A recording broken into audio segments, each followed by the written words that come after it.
পরম প্রেমময় শ্রী শ্রী ঠাকুরের শ্রীচরণে কোটি কোটি প্রণাম জানায়। জগৎজননী শ্রী শ্রী বড় মায়ের শ্রীচরণে কোটি কোটি প্রণাম জানায়।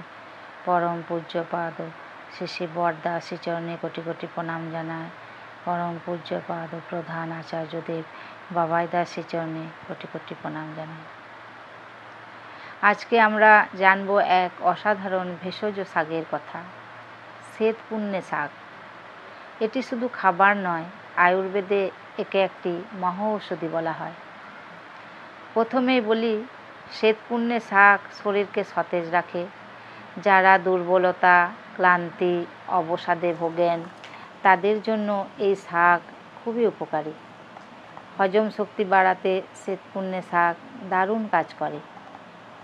গ্যাস, অম্বল বা অজীর্ণতায় একটি প্রাকৃতিক ভেষজ ঔষধের মতো কাজ করে। এটি একটি রক্তশোধক শাক।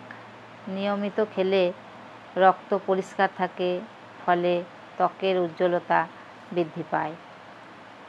স্নায়ুর শক্তি বাড়ায়, মানসিক চাপ, মাথা ভার বা অবসাদ কমাতেও সাহায্য করে। অনেক আয়ুর্বেদ চিকিৎসায় দেখা যায় প্রসব পরবর্তী সময়ে মায়েদের শক্তি ফেরাতে এই শাক খাওয়ার পরামর্শ দেয়। এটিকে প্রাকৃতিক কোমোদ্দীপক হিসাবেও ব্যবহার করা হয়। শরীরে শক্তি ও যৌন ক্ষমতা বৃদ্ধি করে বলে প্রচলিত আছে। ত্বকের সৌন্দর্যও শ্বেতপুণ্যে শাক উপকারী। এটি দাগ ছোপ হালকা করেও উজ্জ্বলতা ফিরিয়ে আনে। এই শাক গ্রামে গঞ্জেই বেশি দেখতে পাওয়া যায়। ছোটোবেলা থেকে দেখেছি আমার বাবা এই শাকের রস খেতেন।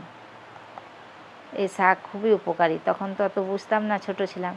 তারপর দেখলাম যে এই শাক সত্যিই খুব উপকারী শাক।